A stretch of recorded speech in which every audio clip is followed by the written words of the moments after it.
Hi, I'm Cullen Kelly. I'm a master trainer for Blackmagic Design, and I'm here to talk to you today about color management inside of DaVinci Resolve 17.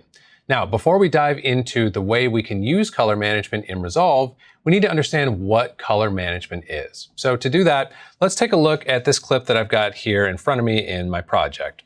Now, as you can see, I currently am looking at this image in a sort of flat log state. So the contrast is very low, don't have much saturation, and I generally need to get it into a more vibrant place before I can really begin to do anything else.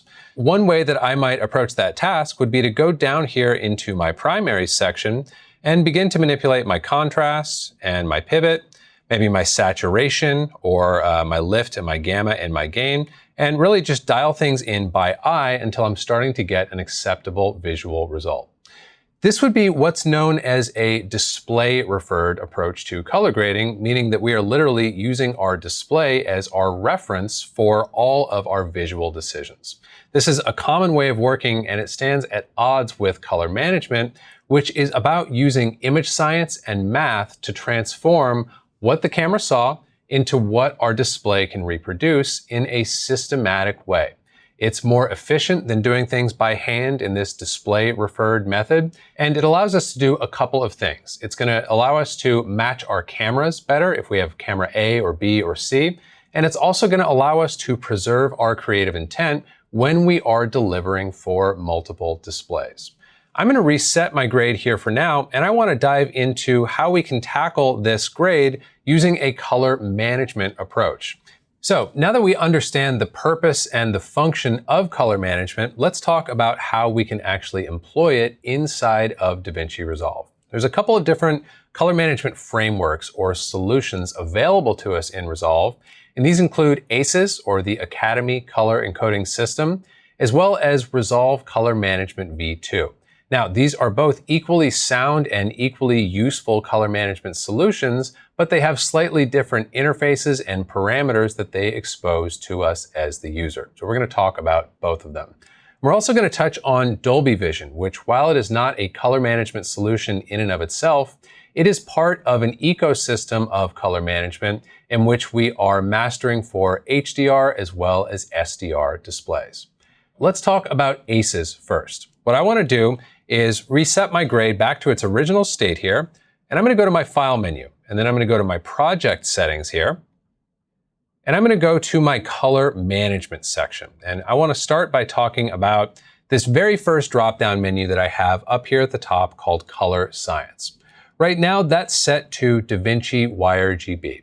And all this means is that I'm telling Resolve currently, I've got this. I'm going to take care of everything in terms of what needs to happen to get this image from the way it was shot out to its display state. This would be a good selection to make if we were working display referred, as we did a moment ago. But since we want to try out some color management workflows, we're going to explore the options available within here and select something different. In our case, we want to start with ACES CCT because this is one of the two working color spaces for the ACES color management framework. So I'm going to select this, and when I do, you'll see several new options appear down below that Color Science drop-down menu. First, we have our ACES version, which we can safely leave at its default. And the next two menu items are really the most important. This is where we are going to be telling Resolve what our original camera color space was, as well as the display that we are targeting or that we are using to master our images. So right now I have my input device transform set up to Alexa because that's what I have here on shot number 1 is an ARRI wide color gamut log C image. So I want to tell Resolve this is the original state or color space of this image as I'm feeding it into you. And then next, we're going to designate our output device transform. There are a number of different options here, but since I'm doing a traditional Rec. 709 SDR master, I want to select Rec. 709. And with these parameters selected, I want to go down to my Save button here, and let's look at what happens to our image when I do.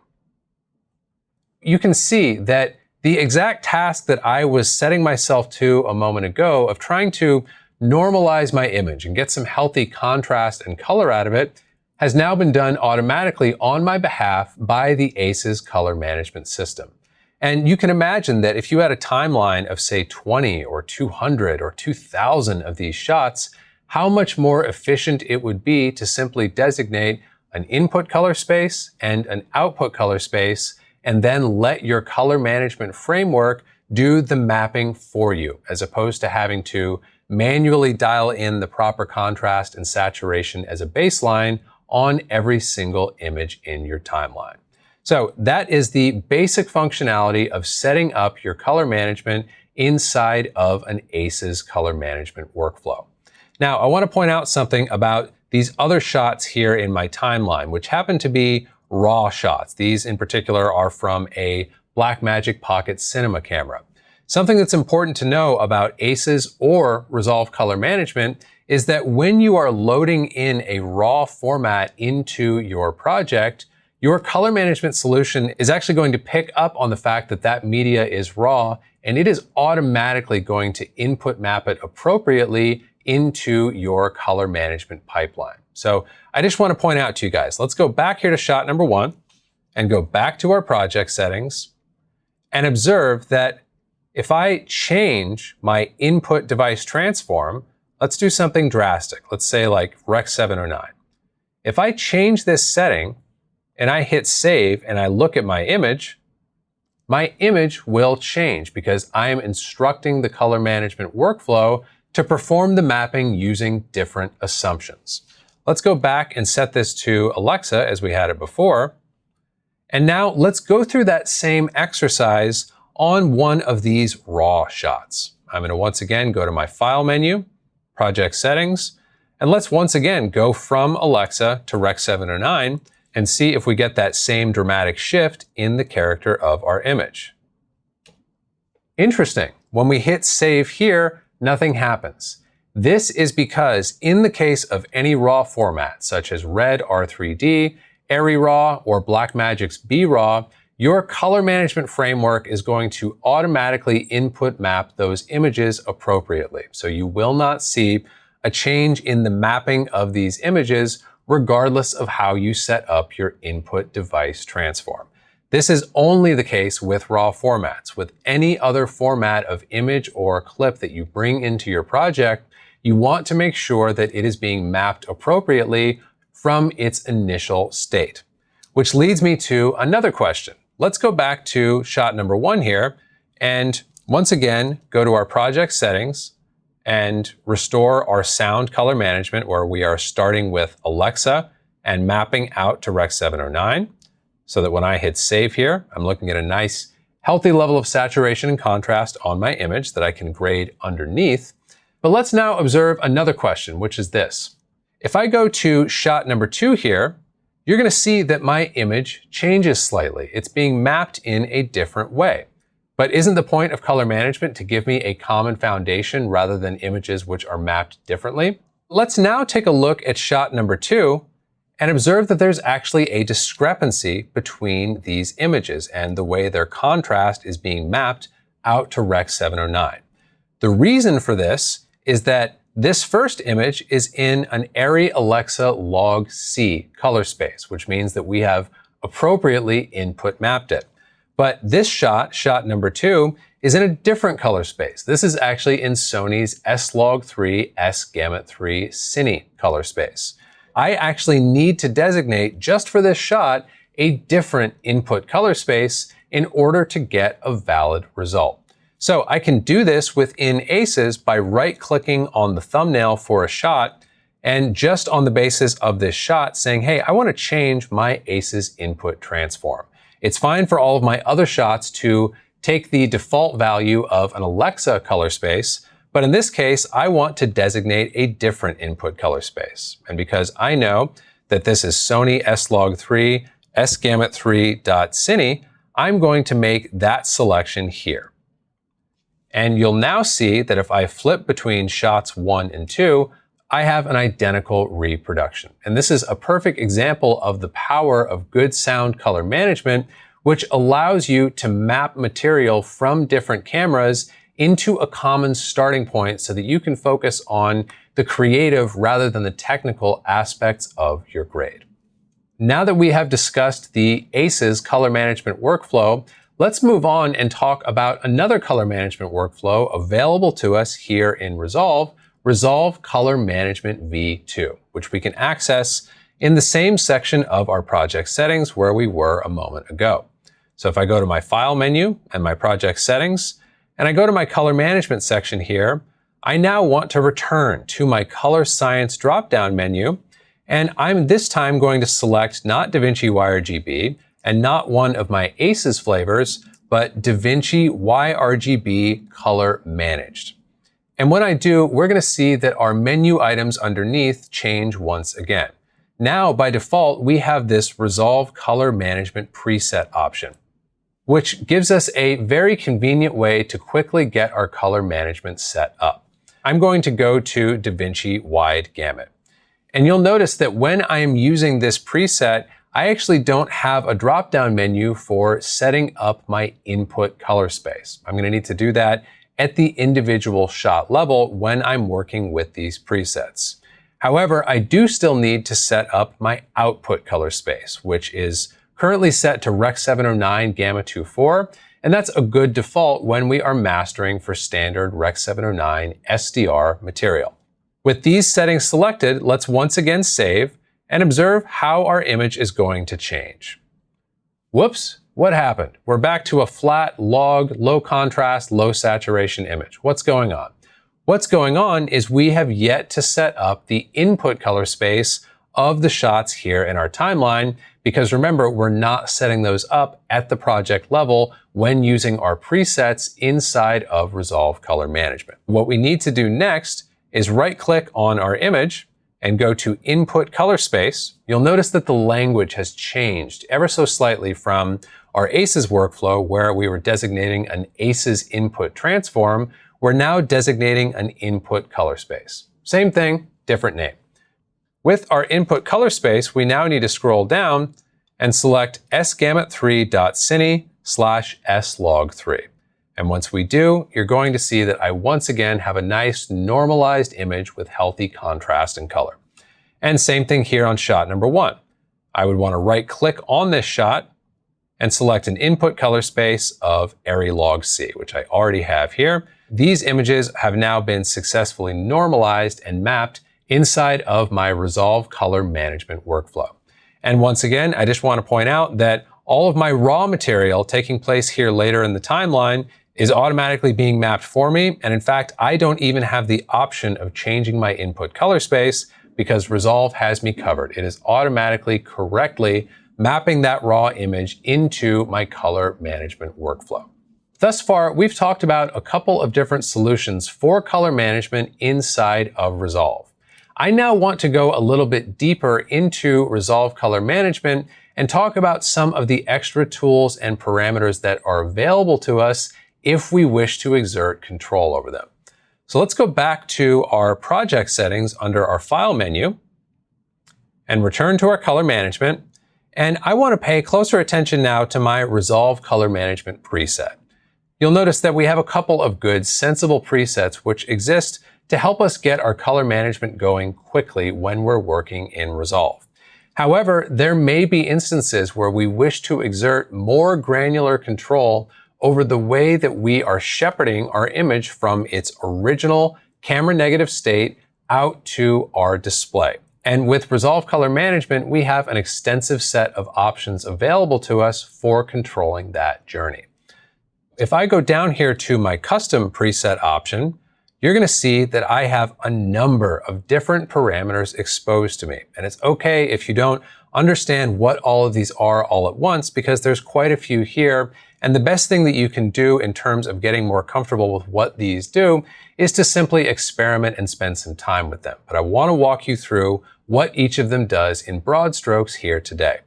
We have an input color space, which, as we discussed a moment ago, when we are in a default preset here, we don't have the option of declaring at the project level at all, but we now can. So let's say that we had a timeline full of Log C material and we didn't want to do what we were doing a moment ago of right-clicking on each thumbnail and saying, hey, this is Arri Log C. We would want to choose the custom preset so that we can explicitly designate an input color space for all of our shots without having to manually tag each one of them. So in my case, I'm going to select Arri Log C for this. Next, we have a timeline color space. Timeline color space is a more advanced consideration within color management, so I would encourage you to leave this at its default of DaVinci Wide Gamut Intermediate unless you're more experienced and you have specific reason to select another color space. Timeline working luminance is also another more advanced aspect of color management, which is essentially allowing us to control the peak luminance of our image as it moves from its high dynamic range acquisition state and into its lower dynamic range reproduction state. Again, I would encourage you to leave this at its default value of HDR 4000 unless you're more experienced and you are seeking to get a different visual result. Next, we have our output color space, which we've already set up. Rec. 709 Gamma 24 is the standard selection we would want to make here when we are mastering for SDR Rec. 709. Next, we have our limit output gamut. Again, a more advanced option that you can safely leave at its default unless you have specific reason to change it. And then we have our input and our output DRT. Again, more advanced options, very powerful options available to us when we want to customize the tone mapping aspect of our color management, but something best left at its default until you reach a point where you are trying to get a different behavior than you are seeing with your default settings. So these are some of the additional options which are available to us inside of Resolve Color Management. This is a more extensive set of options than we have available to us inside of ACES, and this can be a good or a bad thing depending on your experience level and on your project's needs.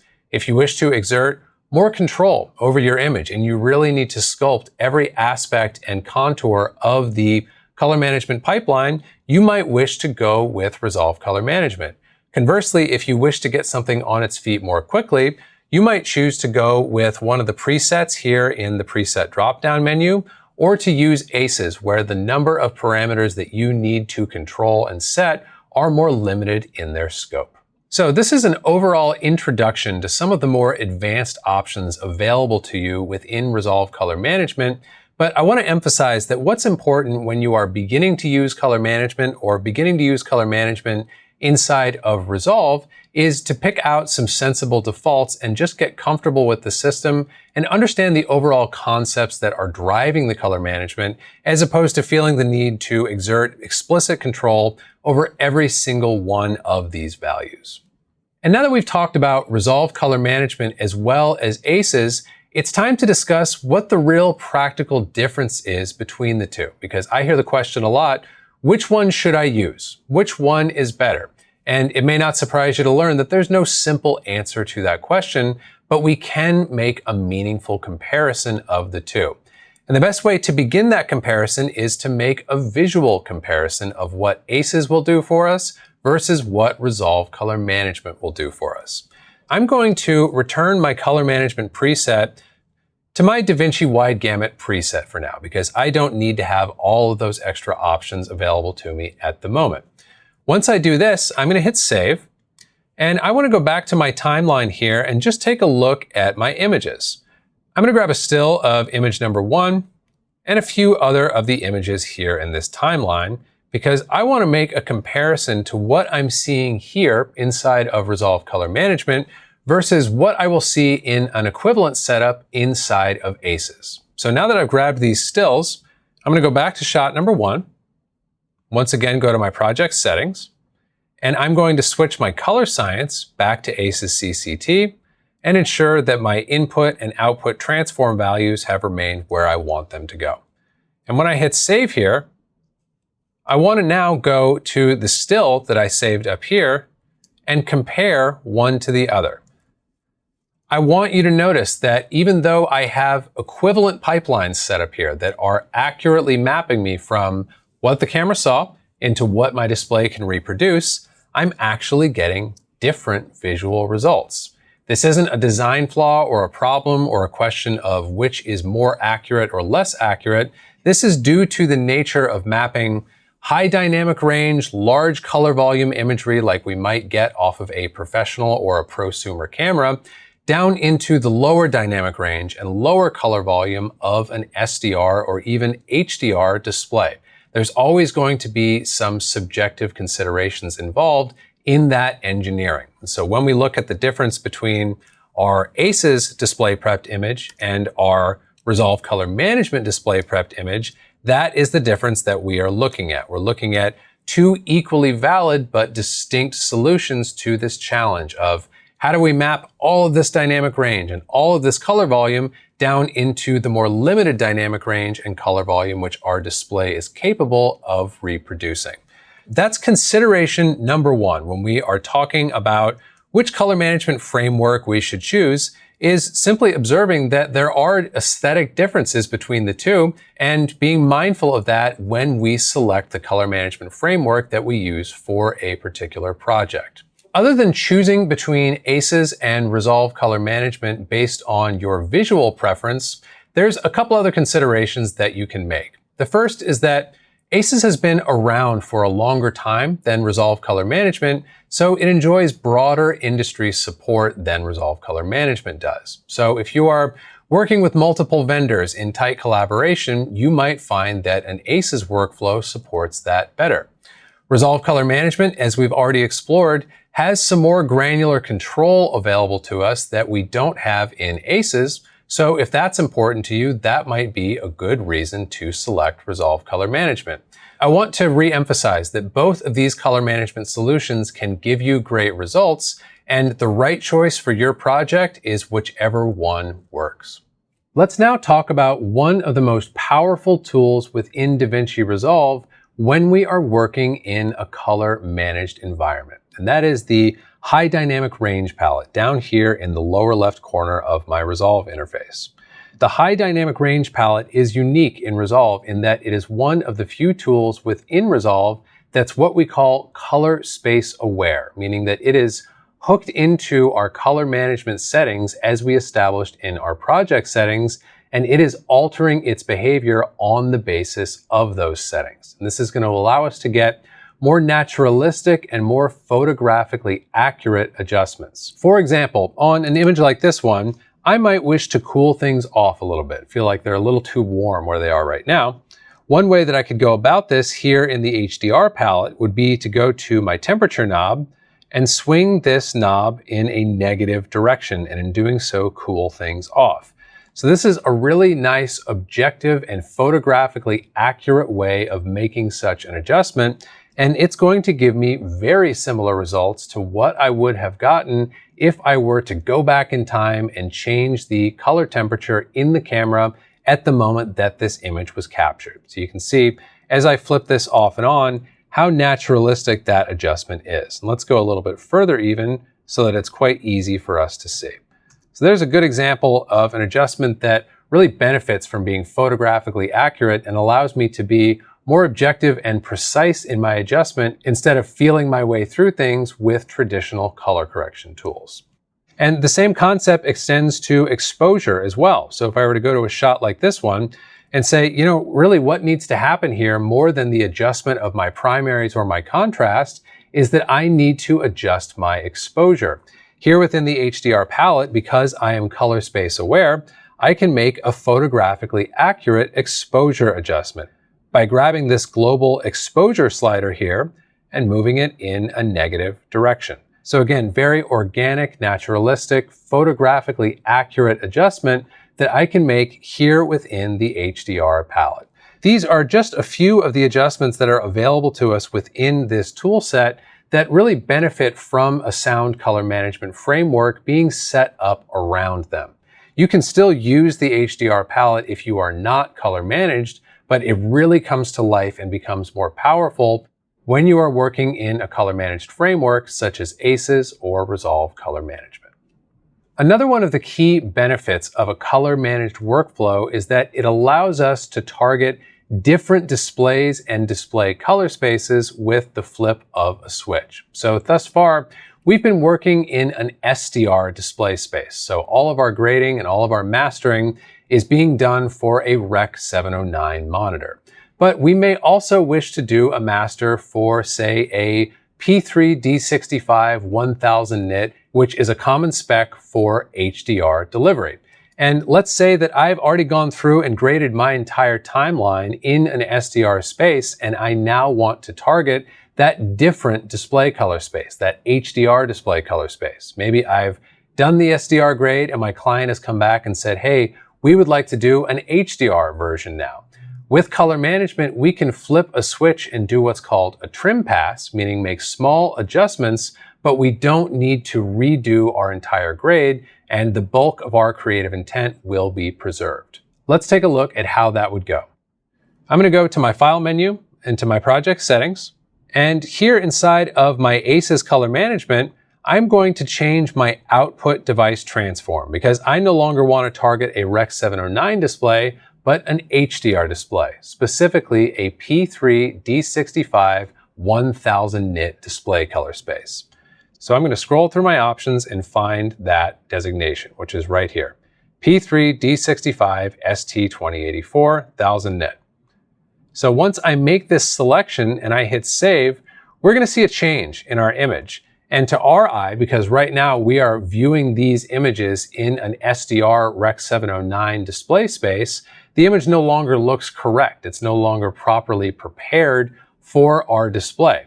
But if I were viewing this image on an HDR reference monitor, I would now be looking at the correct preparation for that monitor. And all I would need to do from here in terms of delivering my graded master for that new secondary display color space would be a trim pass in which I go through each of my shots and ensure that my creative intent has been well preserved in that translation from my original display color space to the new display color space that I'm targeting.